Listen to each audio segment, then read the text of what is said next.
Okay, welcome to UTOKing with Gregg. It's lovely to be here with Dr. Carla Groom, Deputy Director of Behavioral Science. She got her doctorate in social psychology in Northwestern, published papers like The Methodological Assumptions of Social Psychology, The Mutual Dependence of Substantial Theory and Method.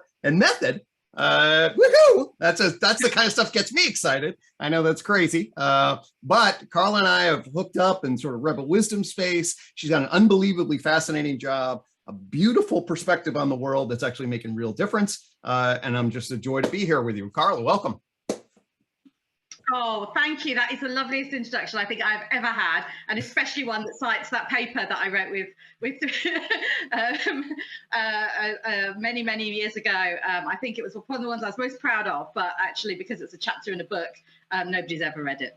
But it's terrific to be here and to chat through all things theory and psychology and behavioral science. Amen. Well, I know all about publishing things nobody reads, so we're in good company. All right. So yeah, let's introduce you to the audience here. You have a really interesting, position. And so I'll just say what I think is super interesting about it, and then we'll work our way up to it. So, we connected through like rebel wisdom space and this whole meta modern space. And yet at the same time, here you are in government trying to manage decision-making regarding behavioral science and all of this. So in terms, folks, of the kind of jump process, if we think game A and government and capitalism and all that stuff, and who are actually going to be the leaders, influencers, and decision makers that help make the shift, it's going to be people like you, Carla. And so it's a really beautiful opportunity to connect. So I'm looking forward to where it takes us. And so with that background, maybe you share a little bit of your narrative and kind of how you got to this kind of crazy space. Cool. Yeah. Well, thank you again. So where would you like me to sort of start? Because there's well, why don't we just, so one possibility is, what was it like getting your doctorate? Maybe we can go there and sort of get how you got oriented into the field, and then what you experienced it as, and then how that evolved. Why don't we? I'm always interested in hearing people's experiences in doctoral level psychology and what that was like. And that's a really nice starting point, because it was a couple of years before I applied to do a doctoral program that I had kind of the idea, which has led to the job that I do now. So I can probably kind of dovetail those two stories together from that point in time. So I did psychology at A levels, which is kind of like high school, and fell in love with psychology. Went to do it at Cambridge, and I think it was about my second year that I was looking at the intersections between sort of economics and financial decision making and psychology for my second year project. And it struck me that there's the heuristics and biases literature and ideas and approaches might explain why people were making less than good decisions, whether those are sort of my friends and seeing how people manage money, how people thought things through. And I have very much a sort of social activist conscience at the time, like plenty of 19-year-olds. And I thought there's a way here to put together the psychological understanding of these problems that we have thinking things through, and these very practical, important decisions. And really what I'd always been interested in was politics and psychology, and it'd been tough for me to choose which of those to do at university. I knew I was fond of you for many reasons. So that's certainly an interface I can relate to with all sorts of enthusiasm. Fascinating. Fantastic. So I chose psychology, but I've never really stopped thinking about the policy and the politics. So I thought, right, I need to really understand what is it's the social cognitive / sort of cognitive decision-making literature. And that didn't really feature that much in the Cambridge curriculum, although I did really enjoy my undergraduate course, and I learned a lot. And that was sort of traditional experimental psychology was the part of the course that I really focused on. And then to do my PhD, I thought, no, I need to move into the social cognitive field, which is a very an American approach. There wasn't a lot of it around in the late 90s in the UK. So Northwestern specialised in social cognition. And so that seemed like the logical place to go. There was a number of different offers on the table, but I really wanted to get to the bottom of this, taking a cognitive approach to understanding the decisions we make in the sort of social field, and think, well, how can we start to make this practical? Yep. Absolutely. Wonderful. So I think that's probably a motivation for a lot of people to go into sort of social cognition. Mm-hmm. Totally. Yeah. So it's basically social cognition. You think about the interface of cognitive science and social psychology. And as you say, it's sort of like, okay, information processing, decision making on the one hand, and then the social influences, either what you're looking out there, how that impacts you, how you're categorizing certain kinds of things, why you're making decisions in social fields, all of that kind of stuff, just for people out there who don't teach social psychology at the graduate level. Perfect. Thank you. So I started my course, and I was working with a guy called Jeff Sherman, who's a stereotyping and prejudice specialist. So we really learned stereotyping and prejudice being sort of a good area as well to be looking at social implications of psychology. And I definitely got a lot out of my PhD. I like the chance to work with all these different people from all these different fields, including Tom Cook, who I wrote that paper with, who was based outside the psych department, working with people in cognitive area, Doug Medine being one of the key guys that I work with. But as I sort of did my comprehensive exams, and for anybody who's choosing between doctoral programs that do and don't have comprehensive exams, I'm a big fan of them. It was 3 of the worst months of my life, but probably the 3 best, most valuable months, because once I'd read all of the things that my professors thought were the most important papers, I no longer had to have that sense of maybe there's a paper out there. If I only just understood that literature, that would make all of this make sense. Right. No, that's actually really, I mean, certainly as somebody who dove deep into the literature, it's pain in the ass. And especially if you had to do it for comps. Mostly my joy is that I got to do it for intrinsic motivational reasons. But to know the literature is a very, very powerful thing. If you're going to be a doctoral thing, to have mastery and competence of the literature in a deep and profound way is a beautiful thing. So yeah, I can see from I certainly agree. We don't have massive comps, but we have serious comps in the doctoral program, and people talk about it consolidating their identity, affording them the capacity of real sense of mastery in particular ways. And I certainly agree with that. Exactly. And it was after my comprehensive exams that I really started to start to see significant chinks in the methodological kind of armor. No, really? I can't believe that. It was like you started to doubt the knowledge systems that we were constructing. How is that impossible? And I started to reflect on this slightly strange kind of dual-pronged approach that the graduate program had of teaching you the literature. And this was very much first section of Journal of Personalities, like social psychology area. This was very much the hardcore social cognition, very, very, very fashionable at the time. Prided itself on being very rigorous, very experimental. And also that we do these courses that really kind of got into why all our methods were broken at the same time. And I think it's quite an interesting experience to be taught this mainstream approach and be championing it at the same time as being taught some absolutely fundamental flaws with that approach. Wow. And then to supposedly come out of that feeling okay about it. It was I could use some very mean words, but it was kind of like a clusterfuck. Yeah, gaslighting. I don't know. For psychologists, you do have at a reflective moment. You got to be like, given our concerns about identity and coherence and authenticity and absence of denial, it's interesting. Yeah. Exactly, and I could see the replication crisis coming. It was obvious in the way in which data was collected that we were gonna have problems. And I talked to some of my fellow students, and I knew we were gonna have problems. But Carla, if we only fix the methods, Carla, we'll be fine as long as we just fix the methods. Well, at least I have somewhere to start. My first worries were about some of the inapplicable methods. Some of it was I realized how much gap there often was between the hypothesis and the operationalization. So you go away, develop some. I don't think theory is quite the right word. Model a collection of concepts from which that you could describe, that you could say yours, that you derive a prediction from, and see what happens if you test the prediction. But often there was so much artificiality in the translation between the hypothesis and the operationalization that I don't think you could then take the results and infer anything back to your model. And I started calling this the golden thread, or the magic thread that held together the hypothesis and the data. And it's like, this is an illusion. This isn't real. The two don't relate. All right, Carla, get me all activated here. In lots of good ways, but I need to regulate myself. But I will make the comment. I will make the comment, folks. So my current in progress book, I can't help myself. Sorry, I'm trying to activate my frontal lobe, but it's powerful.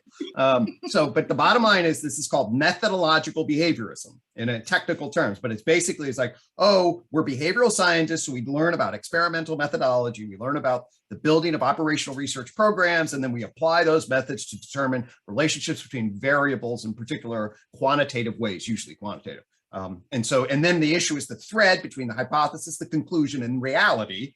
And that golden thread, magic thread, illusory thread, perhaps. But anyway, that's the structure of the science of psychology as it currently stands. And of course, UTOK is trying to flip that into a much more ontological frame of mental behaviorism. But anyway, I digress. That's a terrific, terrific explanation. And then I think the final thing that kind of pushed me out of that subfield was the resistance to using qualitative data. And that's a theme that stayed with me. I was interested in the identity challenges. You mean like conversations like this actually have valuable stuff in them? The stuff we actually live our lives by, you mean? I know. This whole thing that your subject matter can talk, let's just pretend that's not a thing. Right. We all may be zombies after all. I was interested in an area that there wasn't a lot of social psychological literature on, and I know why, because it was both applied and it was interpersonal and it was complex, and then none of those things are things that experimental psychologists are particularly good at, focused on, interested in, consider legitimate questions. I thought that the actually, why don't we double click on that for a second, folks? You go back and translate, reread that for a second. You mean complex interpersonal dynamics that afford, participatory relations are not something that actually social psychology is interested in. That's kind of fascinating. Anyway, sorry. Again, we're going to have a little dance around this issue. Clearly, for the next hour and a half, I will not be able to help myself, but there it is. That's why I love talking to you. I could have like all my rants and then you like explain them after all of this. This is fantastic, absolutely fantastic. I mean, there's many kind of road to Damascus moments that I could go over, but I think one of the key ones for me was when I did settle on my dissertation topic, which was what happens to children of immigrants whose parents speak the language of their homeland. What happens when the children do or don't learn that language? And then what the implications are for their identity when they go to university, when first time that they're having to develop their identity on their own and react to how people are seeing them and what expectations they're bringing. So as you can see where it kind of connects to stereotyping and prejudice and acculturation and also politics. I mean, immigration is one of the biggest issues facing the world. Totally. I'll also say that that's an example of, so one of the things that on the ontological side, one of the weird things about psychology is that what's the ontological referent?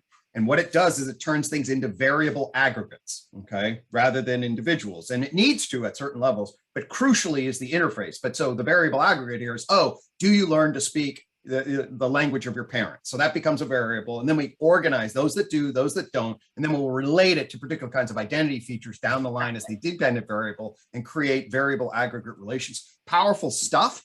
But from a unified theory, how does that actually relate to a specific immigrant child in their particular world that as they live in the real existence of being in the complex interpersonal dynamics of that particular situation? And that translation, that interface, absolutely central and fundamentally missing in the current structure. Absolutely. So I was able to put together an argument that said, here are all these complex problems that I've just described and the literature's related to them.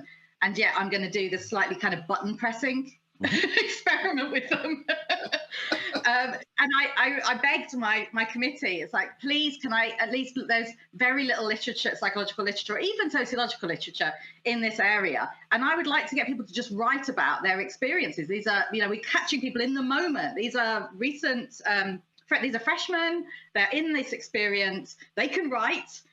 So can I get them to write about their experiences? Well, it turns out only if I make that into an experimental intervention. Can I just observe human mental behavior? No, only through methodological lenses. Don't you know what we are? Oh, this is cathartic.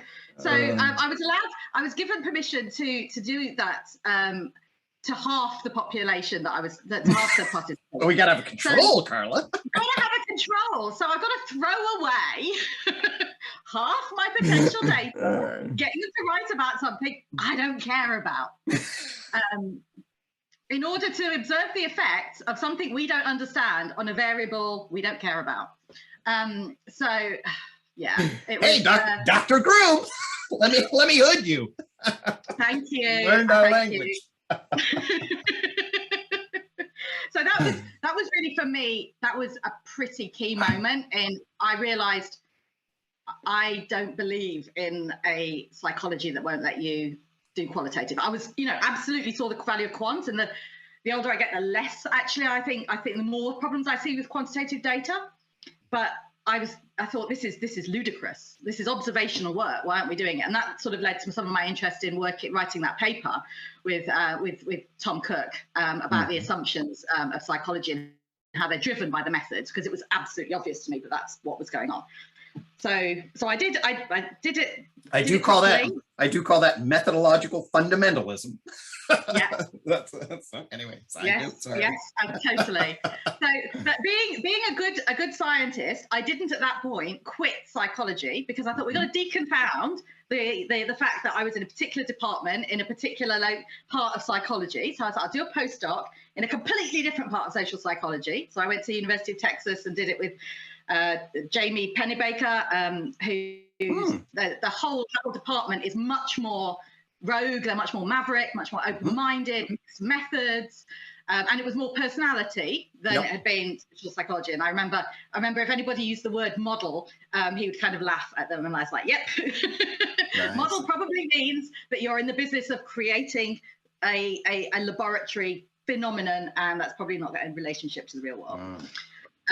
So I really enjoyed it. I learned a lot, but there was still the feeling, even when we do get people to write about their experiences, which was Jamie's big thing, was writing about just so people know, Pennebaker, he had this really interesting set of insights that basically relates a lot to things like psychotherapy in some ways, and it has to do the way in which people write about and metabolize events. And he found that there are particular principles and processes by which individuals write that have significant impacts in the way they metabolize various events and then consolidate their identity.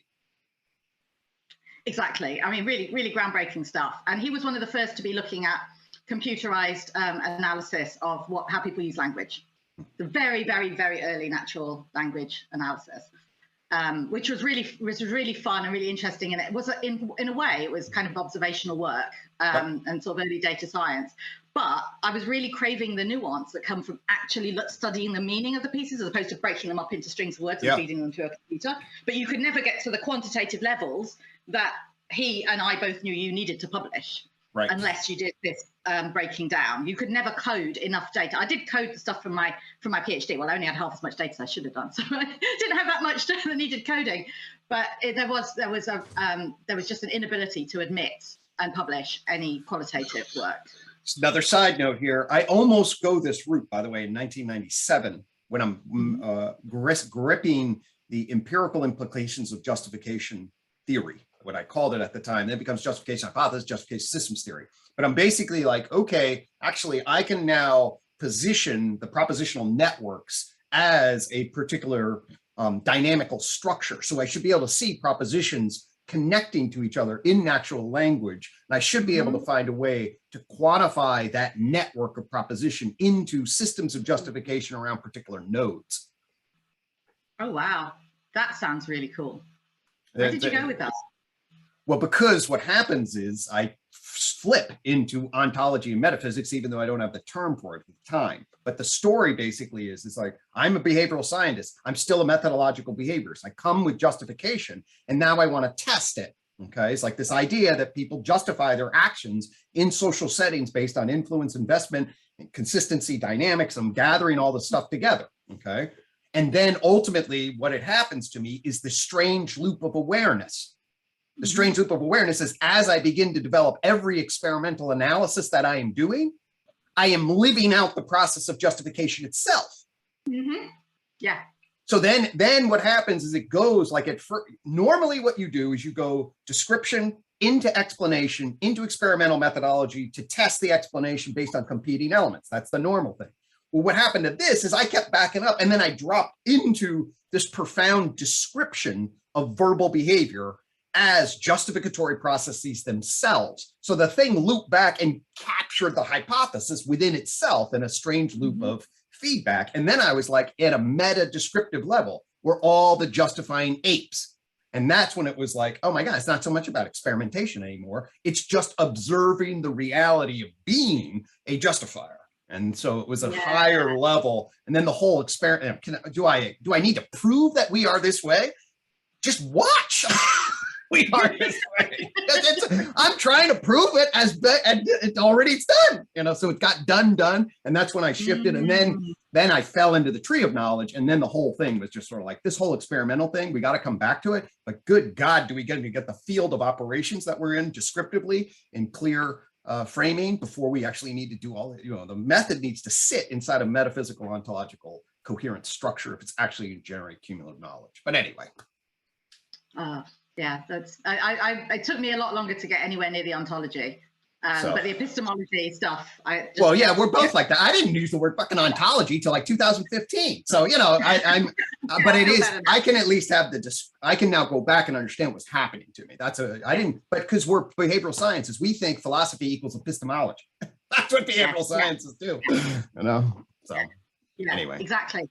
Although actually, that paper that I wrote with Tom Cook, I now think was actually a lot of it was about the relationship between epistemology and ontology and how the two intersect and interrelate. But I didn't have the language for that at the time. But I could see some other kind of strange things going on, like this idea of what are people interested in? So you go around, round table in a lab group. Oh, I'm interested in concepts and categories. Like, really? Are you really interested in that? What does it mean to be interested in that? And this idea of what I call being capital I interested in something, I was like, but I'm not. I want to make the world a better place. That's what I'm interested in. But that's not. I have a wisdom value interest. Yeah. And so partly for the reasons of thinking that the methods were unduly and kind of unforgivably constrained in the academic psychology world, and partly because even if you fixed them, I didn't think that there was space really to apply it, or there was a mechanism to apply it, or that this was ever going to solve real world problems, which was the whole reason I was in the game in the first place. How crazy of you. You wanted to build knowledge, to cultivate wisdom, to foster a better world? Oh my God, I've never heard of that inclination. I know, and that was all I was interested in. No, it's because you're a good, authentic, integrated soul. That's actually, and unfortunately, you had to get corrupted to realize it through the institution. But oh well. Well, it's nice for you to call me that the uncorrupted thing, which then makes it more funny that my next step was to go into public relations. So I did just have Zach Stein on the program, so we need to note there may be some dissonance. Well, I needed to go back from I was in America. I'm British. I needed to come back to the UK and bring my female partner with me, because it's in those days you could do that. Same-sex immigration back to the UK, but I couldn't marry her and stay in the States, and I wasn't going to stay in academia. So gotcha. We came to the UK, and it turns out that a PhD in psychology can get you a job in public relations doing their research and opinion work. All right, total side note. Actually, just curious, marriage in UK, when does that happen for same-sex couples? civil partnerships for 2006, which was kind of marriage in all but name. Yep. And then in 2015, equal marriage came in. But before even civil partnerships, there was same-sex immigration rules. So we were one of the couples. One of the points I make about values, how fast things are changing, is to remind people that when he was elected, Barack Obama was against same-sex marriage in the United States. That's 2008. Okay, so just people are like, wow, why the hell don't we move on faster? It's like, dude, things are happening pretty fast. You can't even remember that the number one legal champion in 2008 was like, no, I don't think people. It's like, oh my God. So anyway, just a pointer, side point. Sorry, not to distract. Really good point. A really good point. So I took the first job that kind of would pay me in the UK, but actually I sometimes joke that I left academia to go into PR to do better science, and that's not completely crazy, because I found that having no, well, it's not that you didn't have peer review. What you had was that you needed what you produced to stand up to scrutiny by journalists. And yeah, journalists, in some ways aren't as sophisticated as peer reviewers, but they're not biased in they're not going to share your same biases and your blind spots. So, and you actually need to be better at producing robust work. I also had the freedom to pick whatever made sense for the client, which sometimes was to produce work that would get them in the newspaper because it would be entertainment, to get the brand coverage, or it would say a problem or a challenge about their communications, or a strategic challenge that was coming up. And the stuff had to be right, and you had money to do the work. I did studies, across 11 different countries. Right. And I was like, this felt like science. I'm not doing fancy regressions. I'm mostly doing crosstabs. I'm doing simple things. I kind of perfectly happy to stand behind the data. Nice. So in a lot of ways, it was genuinely more creative than academia, and I think that the work was more robust. Beautiful. Yeah, actually, do you have any suggestions for a peer-reviewed journal for that thing? Speaking of the constraints of peer review, I don't know, I can't quite find that one. Where does that fit in the whole peer review process? I'm fucking making gardens over here. So yeah, no, I get and totally the opportunity to do that. I've definitely had some experience with robust statistical analysis that actually blur everything. So that's another really important point. And then, yeah, you got to, what you said is super important. You actually got to stand behind the data with reasonable, realistic questions from people that are actually like, not lost in the arcane methodological structure of alchemy, really alchemic structure. Yeah. And just like, hey, does this fucking make sense? It's like, okay, Yeah, exactly. So I did that for 3 years, learned a lot about different industries. But that kind of bug, that I was still bitten by the bug to do public service of some kind. So in 2006, I saw that the Department for Work and Pensions, which is the department I work in the UK, which I don't think has an exact corollary in the States. I think it's maybe Health and Human Services. There's also Social Security. Basically, we're a department that regulates private pensions. It pays the state pension, Social Security. It pays benefits to disabled people. It pays welfare. It runs our job centres, child maintenance between family members who can't work out child maintenance arrangements themselves. Huge range of responsibility. So it's it's a real privilege to kind of work in the intersection of all of those incredibly difficult policy areas and policy challenges. And what they were doing in 2006 was they were at a stage of reforming the pension system to deal with the fact that, like other industrialized economies, we had a big group of people working age who were going to retire, leaving a lot smaller group of people working age behind them to pay their pensions. Right. And a decrease over time in the value of private pensions, because traditionally in the UK, we'd had extremely good final salary pension schemes, which enabled people it meant that we didn't have a very big state pension, because it was a mixed model. So the man of the house would go get a job for life, comes back with a really generous pension that would support him and his family.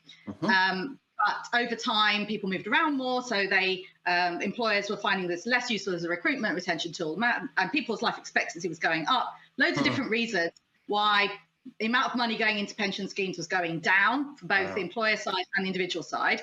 And without either you're going to have to jack up taxes or you're going to have to let pensioners get poorer. So there was a big piece of work done, which I've analysed in quite a lot of detail, to work through what are we going to do about this impending pensions crisis. And the idea that they had, one of the ideas, it's a mixture of ideas that they settled on, was to automatically enrol all workers into pension schemes. So this would be to put a duty on all employers of all sizes, even if it's just one person with a nanny, to put everybody above a certain threshold of earnings into a pension scheme with a minimum employer contribution, and the individual could opt out if it didn't suit them.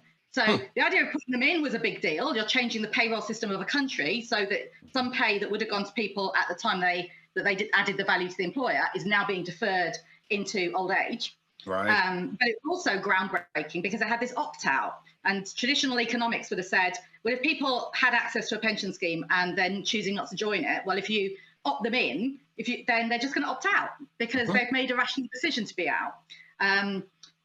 So this was the first time, and this was Thaler and Cass Sunstein talked about this in Nudge, and they sort of said, well, hold on, there might be an alternative here, and some early work had been done in financial institutions in the States to look at all companies who, instead of just providing access to a pension scheme, automatically enroll people into them. And so the UK decided, we're going to do this for the whole country. And for a country the size of 60 million people, this is a really, really big deal. Biggest application of psychological behavioural thinking to public policy anywhere in the world. And I wanted a piece of it. So when they advertised for some social researchers, I decided to jump out of my kind of rather fun and slightly superficial consultancy world and go and help with the pensions reform. Holy shit, this is a big deal. I didn't know about this. Yeah. So okay. Yeah. So I'm really interested in this. So that has really been that job of working. It took me a year to really get a really good position within that program, but it was to see the level of ambition, and that's a sense that you could do anything, because we were doing so many things that everyone thought was impossible and broke all the rules, that you just had this incredible sense of, yeah, we could do anything if we just sit down and figure it out, talk to the right people, bring everyone with us. This was a consensus-based cross-parliamentary agreement, so we had all the parties on board. Wow. You know, absolutely gold standard policy making. That was my first ever policy job. Holy shit. So that and it's how long did it take? And then you obviously you were successful at implementing this, yes, ultimately. Yeah. So obviously I was only a teeny tiny cog in this. So the white paper, which is when the government sets out what it's going to do, I think was 2006. We passed legislation in 2007 and 2008. Started implementing in 2012, and I think the final bit of implementation finished around 2020. So it's a big deal, and an absolutely really well run program that is now adding sort of about £20 billion a year extra into private pension schemes. Holy shit! Talk about having an impact in the world. Good God, that's amazing. Oh wow, congratulations. That's a beautiful thing. Well, I was very, very lucky to be part of it and to observe what made it a success. So that kept ticking over in my head. And the success of that, combined with the publication of Nudge, which talked about some of Thaler and Sunstein were involved in some of that sort of early thinking as well. That led the then leader of the opposition, David Cameron, to think, actually, I want to bring this kind of behavioural thinking into this sort of nudge thinking into my party's position, because it kind of had a nice sort of, we're not compelling anyone to do anything, but we're making interventions in ways that make people's lives better. It had a nice kind of centre-right appeal to it. So when he came in 2010, the coalition government came in, he created the Behavioural Insights team, whose purpose was to figure out how you could do more of this. So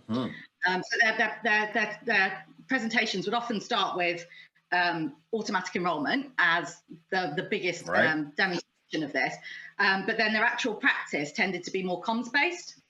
So they would be looking at changing text messages or basically communications-based interventions to see if you could get improved take-up of programs or payment of taxes, those sorts of things. So it's really, I think of it as kind of rigorous applied marketing with a psychological flavor. A lot of Cialdini in there, so some of the sort of traditional social influence stuff, and crucially, they were also wedded to using randomized controlled trials to test their interventions, which, as we know, if you're committed to a particular methodological approach, it will limit what you can think about and what you can do. So it is a perfectly legitimate enterprise in its own right. But to me, there was still plenty of scope for psychological thinking that didn't fit into that box. Sure. And around 2013, I sort of started to have an idea. Actually, your fight was interesting. So what led me, the change of consciousness that allowed this idea to pop into my head was I went to group psychodynamic therapy for a year. My gosh, was that eye-opening. I say to people, I'm really glad I did it. It was really valuable, but I couldn't in all conscience recommend that to anyone. It's such a dangerous business. I bet. Group psychodynamic therapy. I don't even know if I've encountered psychodynamic groups, and certainly there's a Tavistock group I attended. That's psychoanalytic group. Fascinating. Okay, interesting. Yeah, it was very much Tavistock influence. Okay. Well, no, Tavistock's weird, folks. It's extremely weird. It was absolutely it was like taking psychoactive substances. It was 3 hours a week of completely bizarre interactions. Yeah, no doubt. No, I actually left her. I left my Tavistock thing, but of course I go in there in my old frame, watch the whole social influence justificatory dynamics. I went in with my system and I was like, oh, Tavistock, where we make simple processes unbelievably complex and then everybody decompensates. That was my little line for what Tavistock was. And then we try to put the pieces back together. I was like, you create these weird dynamics, people are going to start doing weird shit, and then you try to offer these weird interpretations, and everybody's fucking, woo. Totally. Anyway, sorry, that's the inside circle on Tavistock.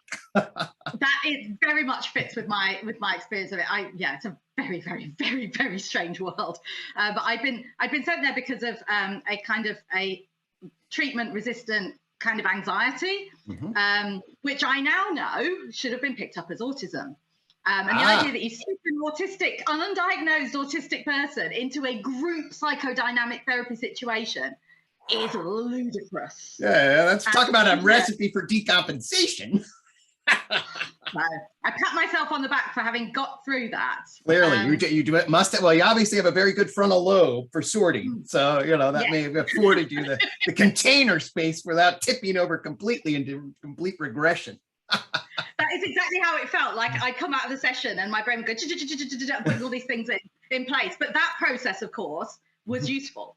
The disruption and allows you to see it does have to make sense out of shit. And if you had that capacity and then you can actually utilize that with efficiency, then you have generated a map that's really useful guiding you and navigating you.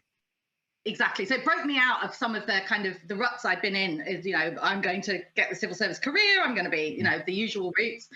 And then it hit me one day about a way in which you could bring a greater range of social scientific approaches into government. I basically wrote on a page an outline that it's not that different from the way the team now works.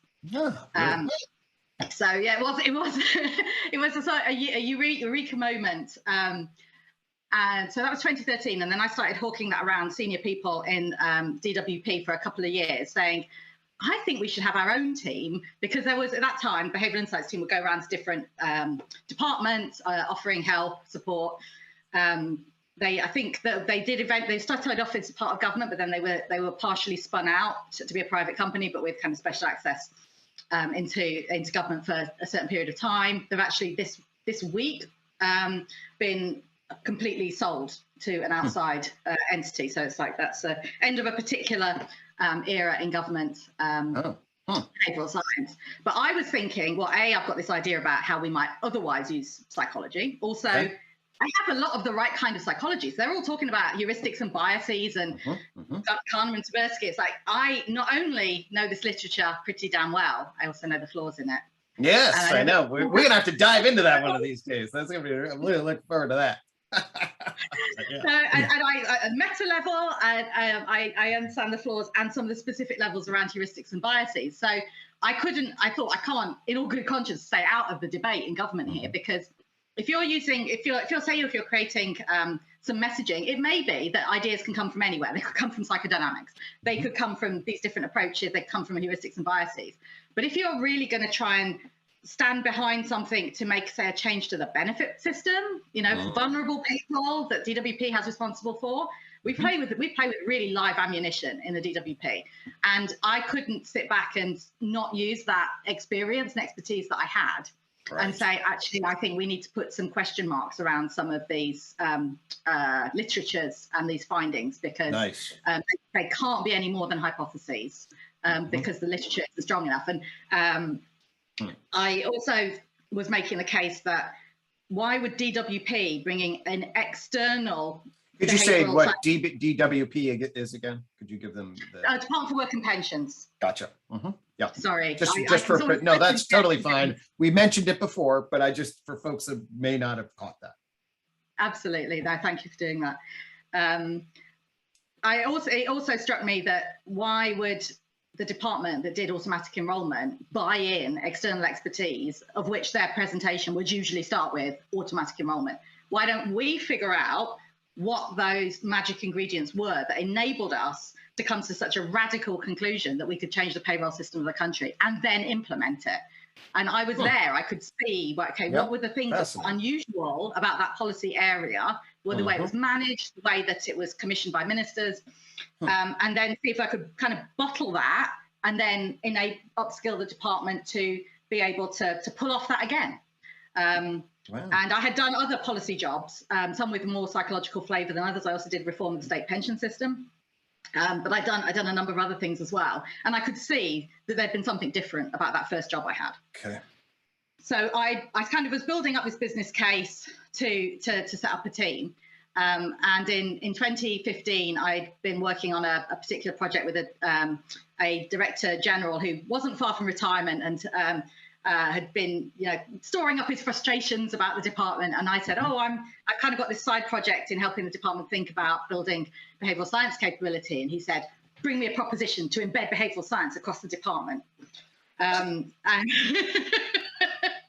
and a director general is the second most senior level of official in a department that is 100,000 people and spends billions. So it is a big deal. And between him and the chief analyst, a guy called Trevor Huddleston, who also said, yep, this is a gap in our analytical service, and we're very proud of it being the biggest and strongest analytical service in the department, in the whole of Whitehall. Whitehall being British term for the civil service. You don't need to know that, but no, it's helpful to help. So he said, I'll give you 6 months to develop this proposition for the Director General. So I couldn't believe my luck. I mean, to be honest, I'd starting to run out of patience with the civil service, and I was thinking about where else I'd go. But this was everything I'd wanted since I was 19. Was a chance to build. There it is. The activist heart to do good in the world and have the power and leverage to do it is coming together. Exactly. But I didn't really know how. I had an idea on a page, but there was so many things I didn't know. So it was definitely a kind of, how am I going to manage the department through this level of uncertainty? Where I say, right, I think I kind of have some ideas, but I'm going to have to build this as we go along. Because it wasn't a matter of copying an existing process or method. So it was just like I suppose I went into academia wanting to really sort of go out and find things that were true and useful. And I found myself being told to copy the approaches of other people for reasons I didn't understand. This was exactly, there's a lot of precedent-based work in policy as well. It's, you say, okay, we've got this problem. Well, how else has it been done in the past? But to the idea of really taking something forward that there were many, many variables that were known unknowns and unknown unknowns was a hell of a challenge. But I had so much control over what I was able to do that it was both an enormous opportunity, but also if I screwed it up, that was it. All my political capital has gone into this project. Luckily, it all kind of it worked out. So more than happy to talk about what the team sort of does, what we've achieved, and how it kind of intersects with Rebel Wisdom. But that's my Beautiful. trajectory. Yeah. So Right. And so so actually Carla and I are collaborating some as we built some bridges, and I'm interacting with her team, and the people have been kind of lovely. Here's one question. If we go back a little bit, when you looked at what worked for that transformation of the pension system in terms of what were the key features, can you give a schematic of some of the key elements or principles that you saw that made that a success? Certainly. So one of them was define the problem and get agreement amongst all parties to an understanding of that problem before you go anywhere near a solution. All right, so, let me double click on this. This is what I sensed, okay? And I'm gonna do a shout out to my friend and collaborator, Mike Mascolo, who built this thing called Creating Common Ground, which is a new approach to politics. And actually, this is essentially principle 1 in creating common ground. So I just wanna make that connection. I'll make sure that Mike know about that moment right here. So that's what I sensed. I wondered about that. And that's actually why I wanted to set you up, see if I can make that. And by the way you said it, couldn't it be better? So beautiful. Okay. Oh, perfect. Yes, it absolutely is crucial for long-term successful change. And with the pension system, pensions is not a desperately political topic in the UK anyway. Like all of the parties, know that they need to get that right. And it's highly, highly, highly technical, which tends to make people not jump to a conclusion that they kind of, there's not a lay intuition about what the solution is. Right. Which is also gives you more wriggle room. But what the Pensions Commission did, which were a bunch of people appointed by Tony Blair, then Prime Minister, to start to look at this, was they said, right, our first report is just going to be the data. And they had a large number of civil servants helping them piece this together so they could see, okay, well, at the moment we've got pension saving falling off a cliff, all of those different trends that I mentioned to you. Well, that was their careful historical analysis of how we don't know where we were. And from a psychological or interpersonal psychological perspective, it stopped people blaming each other. You could see why everything had happened in the way it happened. And, life expectancy going up, employers not being able to take the commitment that they pay a pension of a certain level till the person dies, while this unexpected and unrecognized increase in life expectancy, you could see that's a good thing, but we're going to have to deal with it. You can also see that because of the changing nature of the labour market, that there are lots of good reasons why you got into this position. Right. So the idea that if only so and so hadn't mucked that up was no longer the argument. You mean like when people regress to blaming others for their character problems and other kinds of issues, we get stuck? We don't know that about that in the clinic room. Yes, so this is therapy at a policy making level, and really beautifully done by the Lord Turner and two other folks. He had one from academia and one from the trade union movement. So you had employer perspective, academic, and trade union, all in the asking the questions and having to agree on the way forward. So once they got that data and shown, okay, we've got a problem here, and they could project into the future, if we don't do anything, this is what it's going to look like. Either you're going to have to really jack up taxes to pay the state pensions of this large cohort of baby boomers, or we need to get people to work longer so they're not taking their state pension so soon. Or we're going to have to reduce the real value of the state pension, let pensioners get poorer. So yeah, you've got 4 options. Or you've got to get people to save more so that you could keep the state pension the same, but people wouldn't get poorer. So you save more, work longer, pay more tax, or let pensioners get poorer. It's 4 options. And then they did deliberative research. Deliberative research was getting ordinary people into rooms across the country. It was called the National Pensions Day Debate, and this is long before social media, so it took a lot of organising, and asked ordinary people to look at those 4 trade-offs. And naturally, when people looked at them at the beginning of the day, they go, oh, I don't want any of those. And then by the end of the day, they'd realise that you're going to have to do at least 1, if not 2, that there's no option, because here's the data. And that data kind of pins you in, and the consensus around the problem pins you in.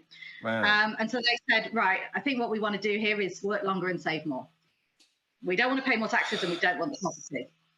This is really fascinating. I'm really glad I asked, because I mean, this is, our whole structure of governance, right? Certainly in the United States. I mean, it's a shit show over here. I mean, it's a disaster, and to hear a structured system, put together in a particular way that brings sort of a democratic, reflective, understand the problem, understand values, give what options are, get people together, negotiate it out, and then realize, hey, it's not a perfect world, but really it's the best option. And as we collectively go forward with this, after we feel like we reflected on all these options, let's do it. I mean, what a concept of governance. I know. That's why essentially my job is to spread that thinking everywhere. Because I really think that the world would be. Amen to you, Dr. Groom for president. And it means, I'm standing on the shoulders of giants here, and just hoping that what was learned in that period doesn't get lost or reframed as a no-brainer. Because sometimes people just notice, and I expect the psychology textbooks are guilty of this, they noticed that what you'd done was in the solution we developed, automatic enrollment, was to switch the default from people are not saving unless they choose to people are saving unless they choose not to. And they say, oh, that's just one idea, it's a no-brainer. It's like, no, it's really not a no-brainer. What you needed to do is to create a place where you could challenge the assumptions that the payroll system of the country could be changed. And to do that, you needed to narrow in the size of the problem, get all the commitment to it, to say, right, we've got to get people to save more. And the working longer bit you can address partly by increasing state pension age, which was the policy lever that the government could pull. But to save more, we had thrown everything at saving more, trying to get people to increase their pension saves, and nothing worked. So you could pay for educators to help them. You could change the tax incentives. You could simplify the pension products. Very little effect. Wow. So, and I could now sort of probably categorize some of that analysis of that work as to, okay, well, there were capability barriers to people saving, there were opportunity barriers, there were motivational barriers in the way that now my team would diagnose why people weren't doing a certain thing. But we didn't have words for it in that time, but we were kind of working through them. And when you realize that we tried all of these different things, now there was an appetite to look at something, to ask a more difficult question, or to look for more difficult to implement solutions, more ambition. So the Pensions Commission went hunting around for ideas, and that's when they came across automatic enrolment. So yes, the automatic enrolment itself was a single idea, but it had to come on the back of that environment. And then even then, to do it in a single, like a financial services organization, those original studies, they probably already had default investment levels. They might have even had a default pattern of investments. So do you put them in more risky investments that could lead to a higher return, or do you put them in safer investments that are more guaranteed to yield a lower long-term return? And all these decisions that we'd left to consumers, you then have to make. If you're doing that as a whole country, this is not a no-brainer.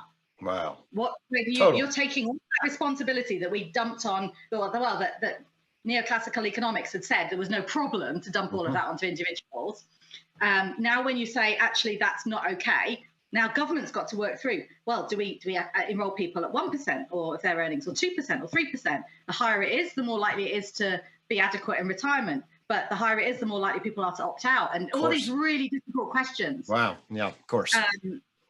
So when I give my talks about automatic enrolment, I try to psychology undergraduates, I want them to take away that the policy work to get through the problem, to narrow down on the solution, to get the right idea, and then to work through and implement it is 9/10 of the work. Right. Right. Yeah. No, I appreciate that clearly.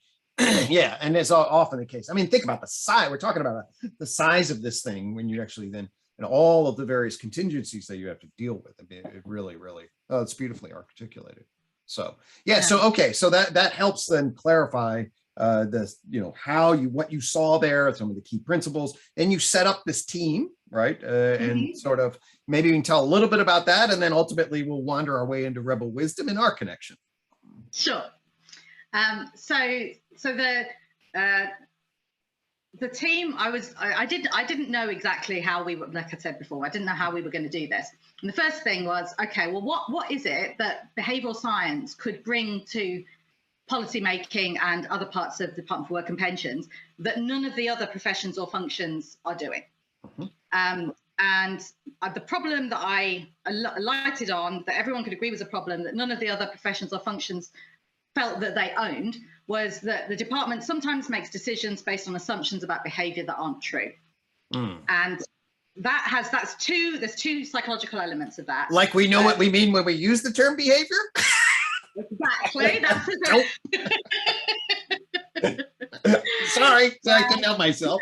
I think we had an intuitive sense of what we meant by behavior that isn't too far from human mental behavior. Amen. And that but that was a fairly straightforward argument to make, that there were assumptions about behavior that weren't working. And automatic enrollment was an example of if economic theory would predict a level of savings behavior and a level of opt-out in the case of automatic enrollment, neither of which were true. So people could relate to that. There were also other programs that were struggling. So we had some work going on some of the health disability benefits, again, where legislation hadn't necessarily worked exactly as originally intended.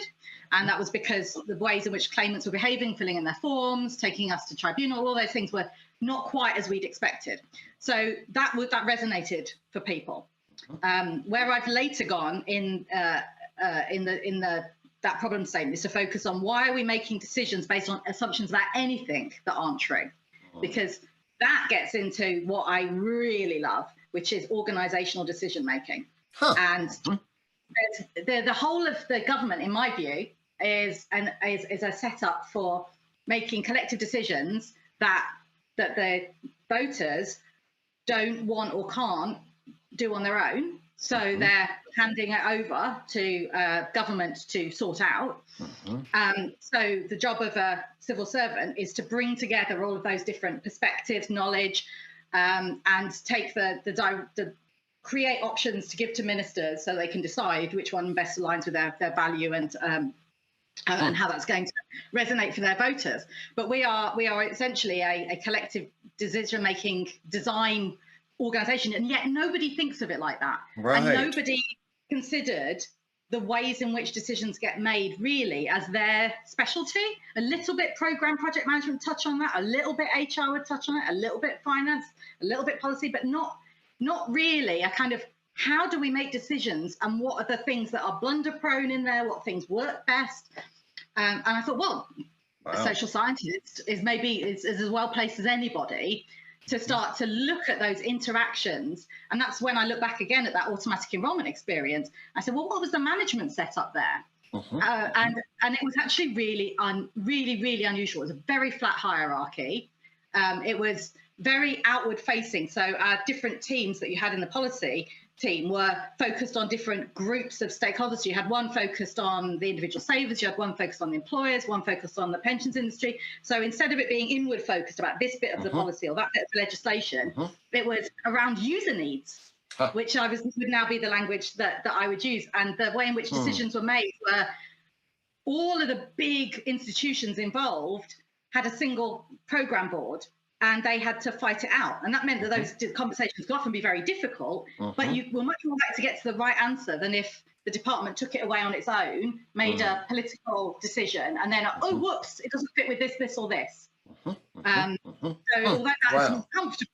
So we had some really phenomenal leadership, we were very, very lucky to have the people that we had running it. So what I now would say is that was run along the lines of kind of Agile and Scrum, which are now fashionable management practice. I can see a lot of elements in the way that was working. Can you just then briefly describe, I know what those things are, but folks may not know what Agile and Scrum are. Sure. So Agile was something that was an idea that some software engineers came up with when they kept thinking, why do software projects fail? And why does the way in which we traditionally manage software projects, which is a client asks a team of developers that they want a thing, and then you set up a contract, and then they go away and they develop the thing. They put all of the features in that the client says they need, and then they come back and they give it to you in one go. And often doesn't do what you wanted it to. It doesn't have the effect on the client's customers that they'd want, if we're talking mainly the private sector.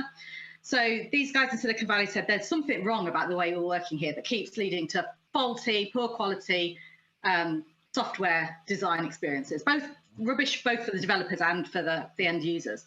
So they said there was 4 principles, see how many I can remember.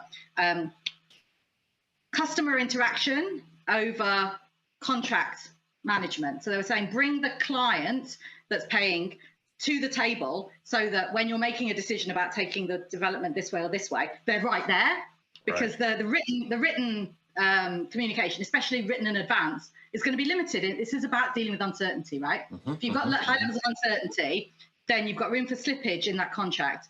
You've also got, they also said, I think it was people and interactions over processes and tools. So really encouraging talking and sharing ideas rather than just filling in processes and reporting. And those contracts, reporting processes, those are all useful. But if you've got something that needs that you've got a tension that needs working through, you've got trade-offs, if you've got uncertainty to manage, you need people to talk. And creating environments where people have constructive conversations turns out to be really hard. That's what they were trying to do. So there were a couple more, but that's the basic. Okay, yeah, no, that helps, and that gives just a framework for the kinds of frames you were using and decisions that you were doing as you were guided by. Okay. Yeah, so it's basically puts a lot more responsibility on people to think and not follow a process. Gotcha. And to think, what's changed? Is this still the right thing? Have we got our eye on the prize? Is that still the right prize? Is everybody still on board? Right, what's the next step towards that? Okay, what's the next step towards that? Right. Rather than, okay, we know what the whole solution is. Because even in automatic enrollment, we knew that automatic enrollment at a relatively modest level of savings wasn't going to be the solution to the pensions problem. It was just going to be the start. And we knew there'd be more to do. But the idea that, no, let's get everybody into saving first, then we can work on the other elements. That's very iterative design. Again, part of the way that these software guys have encouraged designers to think ever since. So I knew that setting up my team along some of those sorts of lines was going to be part of the solution. I was also, part of what I was trying to do was to bring psychologists, sociologists, anthropologists into decision making, and that was partly the guy that had asked me to set up the team was struck by how much the policy making in general, but particularly in an economic department like ours, the economists had done a lot of the heavy lifting when it came to doing the theory, doing the analysis, and turning that into policy prescriptions. And he was thinking, well, if there are problems that we're still struggling with, like closing the disability employment gap, we're probably not going to get there by getting more economic analysis of the kind that we've tried before. So it's got us a long way, but the things that it hasn't managed to solve, it's not going to solve. So he wanted me to bring more intellectual diversity into the department. So that was one of the sort of design criteria that I was solving. So, okay, what can I do with psychologists, sociologists, and anthropologists using these kinds of more modern management methods and this problem that we've got, which is about making decisions based on assumptions about behavior that aren't true. And then we just turned into magpies and thieves and just went around looking for methods, tools, approaches that would solve that, which makes us really unusual as a team, that we know what we're there to achieve, but we are completely agnostic about how we do it. Really fascinating. And that is a really tricky thing to pull off. Yeah, I bet. Okay, so there's that, and then all of a sudden, then tell me a little bit about how you got into the whole rebel wisdom world. How did that happen? What drew you into that, and where was that connection? So in fact, this is the perfect segue, because I knew that we needed some new ideas. I knew I'd stumble upon a problem, whether it was how do I do this management thing properly, whether it was which tools will help us solve these problems. And we'd be working on so we worked on HR reform. We helped abolish annual appraisals in the department. We were working on these health disability processes to try and make them work more effectively. We were sort of trying our hand in a lot of different things that the department was wrestling with. And I'd come across what I could see was a kind of a problem of the way people were framing it or thinking about it or having conversations. And I started looking outside for who else was was looking at problems like that. So that's why I really went crazy for design thinking, because that seemed to solve a lot of the same problems, for agile thinking, because that seemed to solve a lot of the same problems. But rebel wisdom popped up. And these seemed to be people who were going out finding ways of thinking about really, really hard problems. Right. Okay. I was like, I'm on board with this train. I want to, and just being at the beginning, I was just, gorging on the videos and learning so much, particularly from guys like Daniel Schmachtenberger and Jordan Hall, who were putting all the problems that I was looking at in the context of human evolution and history, and saying, actually, some of these problems that I'm wrestling with, I can see a part of a bigger structure. and a bigger dynamic set of patterns that we are headed towards. And it made me feel less lonely as somebody who's trying to do something incredibly difficult and ambitious. I developed a phrase for it. I call it the cutting edge of the hardest stuff. Love it. And that's what, for me, that's what our team is for, and that's also what I get most from Rebel Wisdom.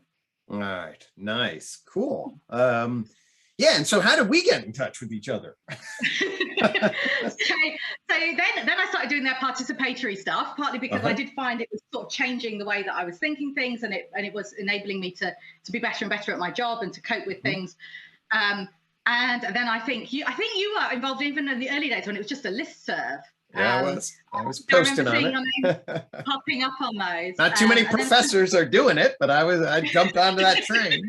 And it was lovely to hear other, I sometimes put a question on there about something, particularly diversity and inclusion type things that would come up. Has anybody heard any data around this or any ideas? So I saw your name that time. And then I think Ali Bina arranged for you to do a seminar during the pandemic when we were doing all of these online Zoom sessions that were so fantastic. That's right. He asked me what the state of the academy was, and I came in and gave a bit of an earful of the state of the academy in general and psychology in particular, if listeners might imagine that I might have a few things to say about that structure. And then when I heard you talk about it, it's like, oh my God, somebody else who, not only gets what I get, but gets loads more that I can learn from.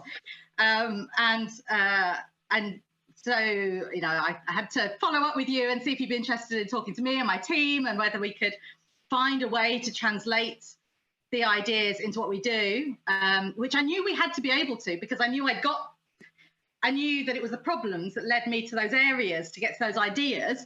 And I knew that there was a way back to application, but I knew it was also going to be quite tricky, because if you're talking about surfacing assumptions, which is what my team does, that's a hard thing to do. It's a really difficult process. And the level of assumptions you're getting at are so utterly fundamental that people don't even have a space in their head or a language or anything. So you're having to build their understanding and give them a name for it and then give them a context for it. And it's really difficult stuff, but it felt like, okay, this is somebody who's got an ontological map of what this environment actually looks like and an idea about how you go out looking at things that bears a greater resemblance to what the world probably really is, because I knew the limitations of lots of the approaches that I had previously been working with. So for me, I was like, I've got to gobble this up. Oh, interesting. My heart is singing, Carla. Somebody actually sees what I'm saying. It's unbelievable. My cells just had all activated there. It sounds brilliant. Yeah, no, and this is super exciting for me. Okay, so I had to bring this up because it's sort of like, obviously I do the whole goddamn rabbit hole deep dive into the foundational assumptions, like what the hell is science? What the hell is mental? What the hell is behavioral? That's really the intersection. And then I have this, I didn't even have the goddamn terms. It's a descriptive metaphysical system in the tree of knowledge, and then maps ontology, and then brings a meta-theoretical structure to actually coherently make sense out of the descriptive and causal variables in the field that we can actually map comprehensively and coherently.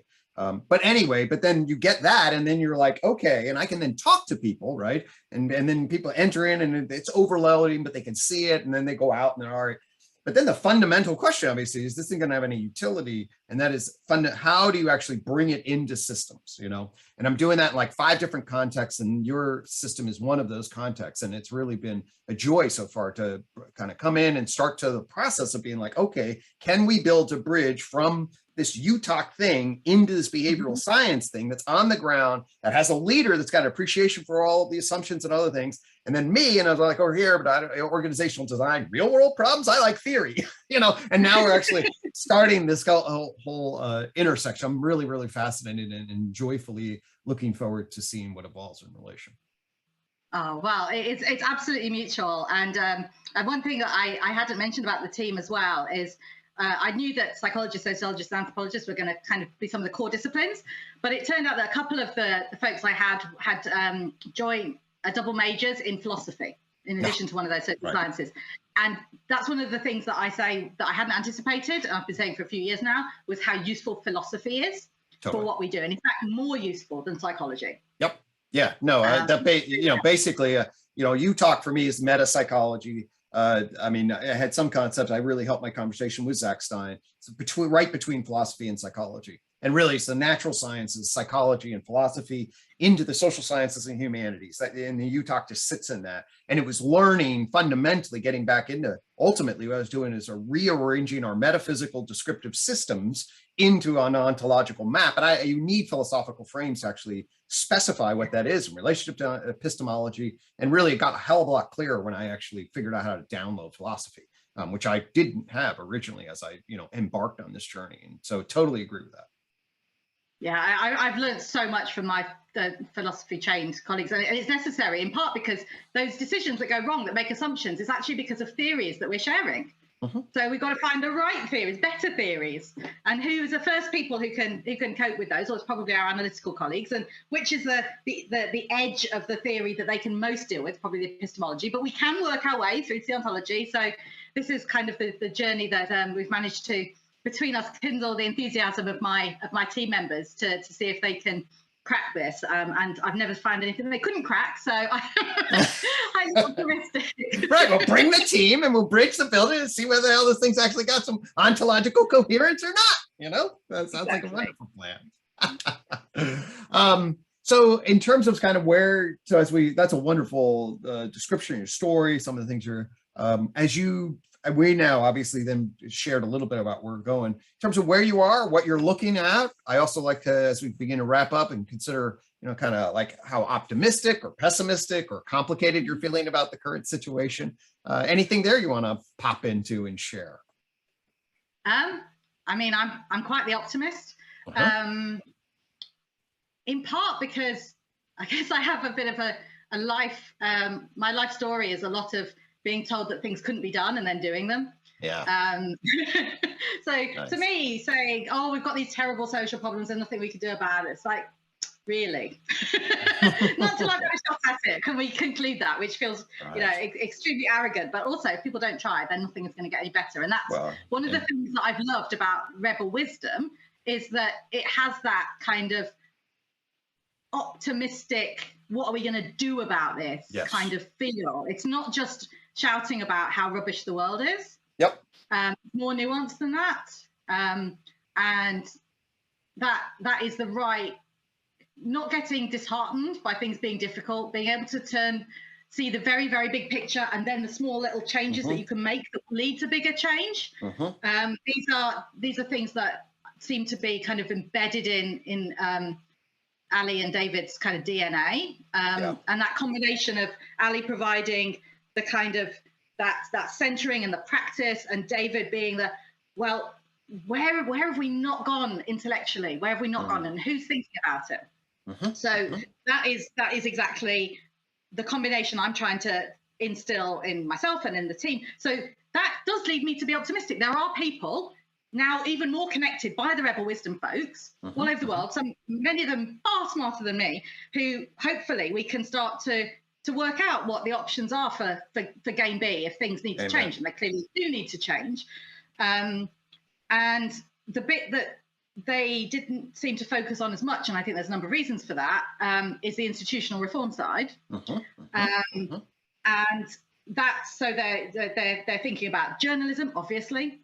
David being a journalist, they're thinking a bit about the academy, social media, some of politics, but the idea of sort of how organizations work, because none of what I'm talking about is really at the political level. Right. It's about the civil service. It's at the administrative level. How do collective decisions get made? And that's always been my passion. And only a small portion of what my department does is policy, although that's one of the biggest reasons for our existence. It also is a massive operational enterprise. And I've always said, you've got to fix the incentives in HR. You've got to fix the ways in which we hand out money from finance. You've got to fix all of these different layers. And once you've done that, you'll probably also find that the policy making gets better as well. But if you just look at the kind of sexy end of what we do and look at the policy making ideas, you're never going to get it, because I can see how flawed the models are by which we think we make decisions, what it means to quality assure something, what it means to have an idea, what it means to take something forward. So it's the way, to me, it looks like an industrial model of seeing things as stable and widget-based and replicable, And it's always talking about, a lot of the time, a policy, we're talking about moving from steady state A to steady state B. Where are we going to be in 10 years? It's going to look like this. No, everything is changing all the time. Wow. So the stories that we tell ourselves feel to me like they're based on an idea that we're all running a factory. And even then, it's not a great description of a factory, but it really doesn't work for the kind of social policy organization that I work for. So we need to replace that with something else. So that if we've been using a 19th century model of economics and a 19th century model of management, and we need to build something new, well, I see myself as building that something new. At least I'm starting to feed some ideas. So you could say, oh, game B for government, that's a big, well, they're the same thing, right? Fixing the problems in a great big organization that stem from common shared misconceptions that have a historical origin is related to how are we going to develop new ways, which could be quantitative or qualitatively different from what we've got before. And also, I think the British institutions are different to the ones elsewhere. So you do have to do some of this in a little bit nationally specific ways. Of course. So I would love to connect people doing it in other parts of the world, but I don't think that there's a sort of single Western solution or even a single Western problem. And that's one of the things I keep banging on about to Web of Wisdom is comparative analysis between the different nations, and context is king. And that's a huge part of what my team does, is to look at problems and say, what's the context? What are the mucky local factors that are driving that thing? Whether if you look at an employment problem, it could be that a young mother isn't able to take that job because she'd have to get on the bus at a time in the morning when you can't get a buggy on to get a kid's childcare. It's all that stuff that stops things happening, not the big sexy things that make for good speeches. Wow. So that's that kind of much more applied, context-driven stuff linked to the most esoteric ideas, to me, is what you need to develop. Well, sometimes I say we're here to save the world, but that is actually God, that's like lovely. That's pragmatic, it's thoughtful, it's real world based. I mean, if we're going to make this sort of like when I'm making some comments about the academy, obviously we're not going to tear the academy down and have it. I mean, if we do that, the whole thing's coming down. It's a transformational process. This, what game A to game B. You got to go into the wasteland a little bit, but Jesus, we want to hold the institutions, help them evolve into, the butterflies, so we can fly away. But you got to make that transition, and we need people exactly like you and thinking the way you do in that transitionary space. I love that description. It's a beautiful description. Thank you so much for that. One last thing, I won't put you on the spot here, but I'm just curious about when you, and I ask a couple of people about this, is sort of like, so when you encounter UTOK, all right, in terms of what, maybe you can just reflect a little bit about what that is in terms of esoteric ideas. And I'd just be curious, kind of get your take about like kind of what, feels weird about it, be totally open to that, and what feels really attractive to it, or what questions you maybe even have as you kind of like, now that you're kind of in it, you're getting in. I'm just really curious to get your take. I think the audience might really appreciate your reflections on that as we begin to wrap up here.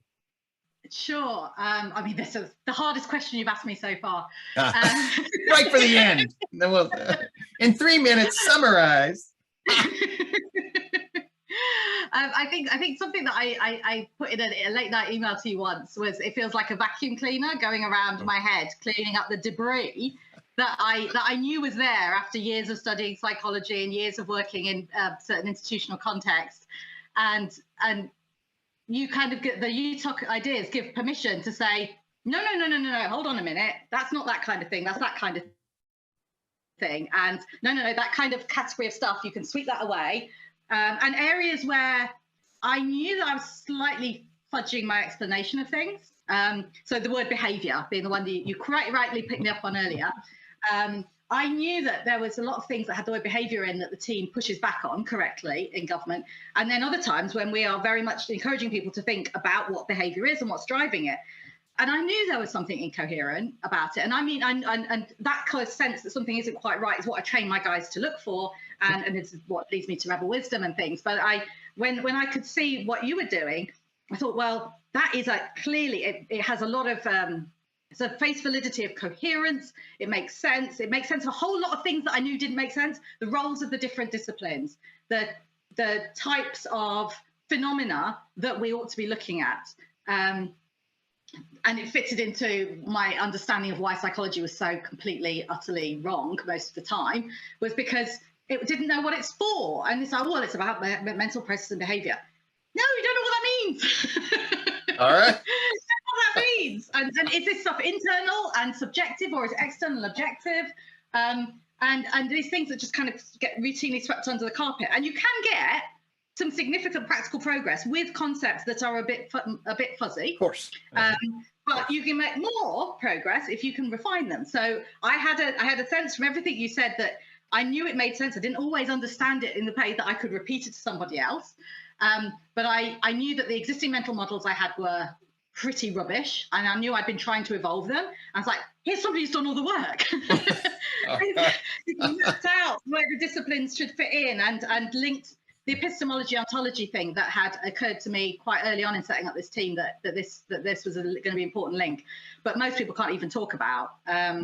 So I think in order for us to talk effectively about behaviour in government, all the types of problems that we have called behaviour, there are a lot of bad assumptions that are at risk of entering into any of those conversations, and then bringing with them baggage that closes you off to ideas or leads you down the wrong path.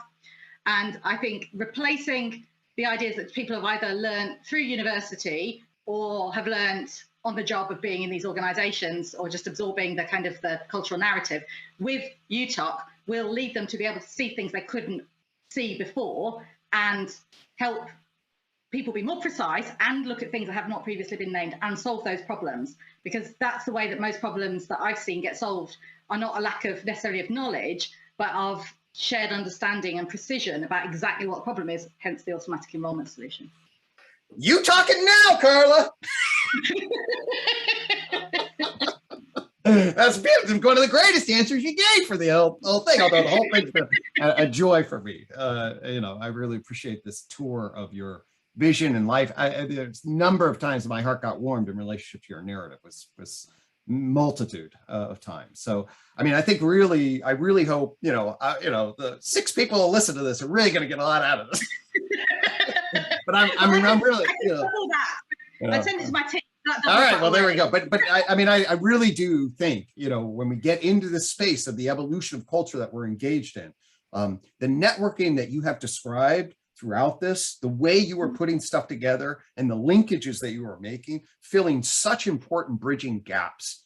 So you're doing, the real world shit that you've done, and then the ability to see that and the ability to move stuff forward. Yeah, I'm a theorist and everything, but actually what we really need are leveraging people. Yes, we need ideas, but God, do we need people actually to put them together, get organizations thinking, evolving in the right direction, and just one layer after another that you articulated, showed how you're capable of doing. It's just awe-inspiring. It's just a really brilliant thing. So. Well, my aide put this in the diary, as you know, for my last meeting of the year, because he thought it would put me in a great mood to go off for Christmas. So he was spot on. Beautiful, right? It's 2 weeks, well deserved. Based on all of the life effort and the wisdom shining that you've done in the real world, practical phronesis, as well as Sophia and all that other stuff. So it's really, really been a joy, and I really, really thank you for all of your contributions. And really, this is, to me, these kinds of, like I said, I was just saying enough, these are the kinds of leveraging things that actually make a difference. And we can really, really start to, carve that path to turn into butterflies, and we'll follow Dr. Groom in the path. All right. Well, thanks so much. Really, really enjoyed it. And have a good holiday. You too. Right. Take care.